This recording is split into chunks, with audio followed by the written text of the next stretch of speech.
Jets, Jets. Ideal off-season trade targets for the Jets, because obviously you got a team that's picking in the top, four again this year. Seems like they just kind of live there. They're like the NFL's Cleveland Cavaliers. It's like running them back, right? So there's some obvious moves that need to be had. Looking for trade targets. Mr. Esden, what do you say? You know, the Jets and Joe Douglas at today's press conference said that he will be aggressive in using the assets that are in front of him. They have 4 picks in the top 38 on top of $60 million in cap space. That is 4th best in the NFL. And they will be aggressive in pursuing potential guys that are hanging out there to acquire. And one that certainly jumps to my mind, and I got to go immediately to this, is Jerry Jeudy, wide receiver, Denver Broncos. There's a couple of reasons why I think he could be had. First off, they just paid Cortland Sutton. They just paid Tim Patrick. You got enough money in the coffers for a third wide receiver? Perhaps. They also are having a changing of the guard. Vic Fangio was let go. So there's kind of some upheaval going on in Denver with the regime change, with all the money throwing around a wide receiver. The next guy coming in may say, we can't then now pay Jerry Jeudy. And also, he's had some struggles, obviously, in his career. But don't worry, the Jets are all about bringing in injured and wounded birds into our building and nursing them back to health. And that's exactly what the Jets can do with a player like Jerry Jeudy. Put him with Elijah Moore. Put him with Corey Davis. Yes, sir. Order your Jerry Jeudy jersey, Jets fans. Wow. Okay. I hear you. Ryan, what do you say about the Jets? Yeah, I like that one by Paul. I'm going to go the same route with the position wide receiver. I'm going to go with Amari Cooper of the Dallas Cowboys. Look, I got to say, Amari Cooper, a couple weeks ago, he complained about lack of targets. I think Mike McCarthy even responded. And, they gave him some targets, against the Eagles in the last game. But, man, if that continues, let's say they lose in the playoffs very early and Amari Cooper is pissed, and you go into the offseason and you have Michael Gallup as a potential free agent, and you want to keep him maybe for 1 year because of the torn ACL, and you have Cedric Wilson. CeeDee Lamb is going to be your number one. Amari Cooper may be available. I mean, you never know. Of course, if you want to say it's unrealistic, I totally agree. But at the same time, if you're the Jets and you know that Cooper is potentially available, you just go right ahead and try to grab him, because you need an X receiver on this team. You have Corey Davis, Elijah Moore, like Paul said, and the contract, he did sign a 5-year deal a couple years ago, but he's still only 27 years old. He's going to be turning 28 this year. Not that old. And I think people with Brandon Cooks, I remember I was like, oh, Brandon Cooks is washed up. He's getting closer to 30. You looked how he played against with the Texans. I mean, he was very good this year. So I don't care about age. You want age when it comes to this team, actually. You need someone that's a veteran. And I think Amari Cooper could be that guy. Two very interesting options there for the trade on the trade market for the Jets. What about you, Lorenzo?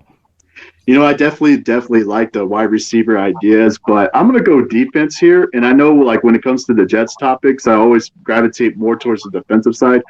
I'm going to go with a linebacker. His name, it's floated around in trade circles, especially before the deadline. Unfortunately, nothing fell through. His name was also linked to the Los Angeles Rams before they made their move to get Von Miller, but I'm going to go with Myles Jack as a potential possibility for the New York Jets linebacking core.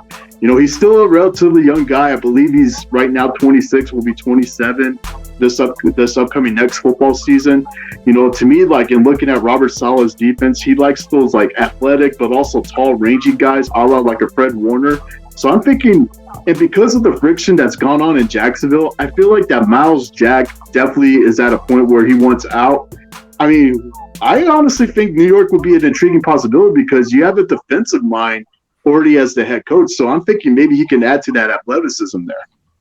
Hey, by the way, Lorenzo, real quick, what do you think it would take to acquire a guy like Myles Jack?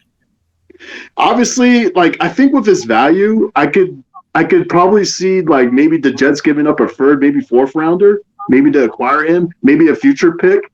I just think with the value and just overall production, I think maybe that could be a potential deal that could fall into place.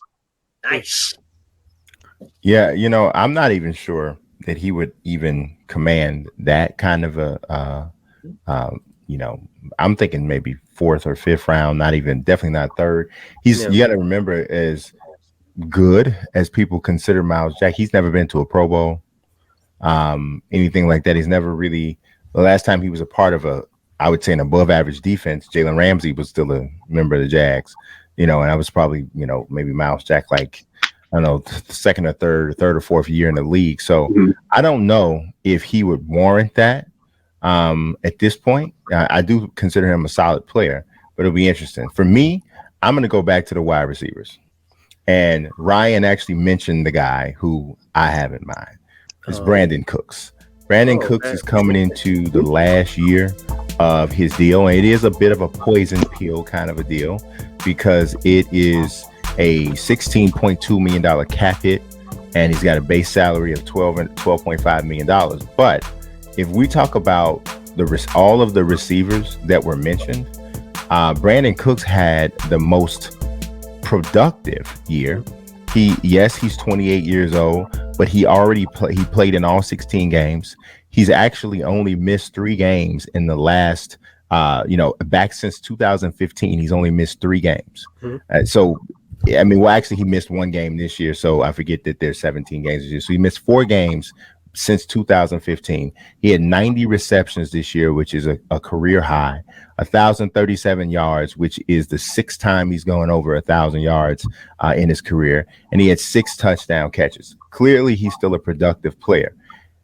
The fact that he only has 1 year remaining on his deal, to me, would make him even more attractive to the Jets, because you mentioned it before. Many of you guys, a few of you guys have already mentioned this. Having a veteran receiver in with that younger mix is something that could really help. It could actually also be instrumental in the development of Zach Wilson, which is something that not enough of us have probably made reference to, because at the end of the day, what happens with Zach Wilson is really the barometer for how successful the Jets are at this point. So you need to surround him with as many weapons and protection as possible, and bringing in a veteran, a productive guy like Brandon Cooks, I think is the right thing to do. And I think he could be had for some, I think you might be looking at a 3rd round pick for Brandon Cooks, because he is a 1,000-yard receiver, a productive guy. He is, he hasn't been to a Pro Bowl either, but he has some of those magic kinds of numbers for a wide receiver, which is 1,000-yard seasons and over 80 catches. So I think a 3rd round pick could definitely pry Brandon Cooks away from a team who needs to stockpile draft assets anyway. So that's my trade for the Jets.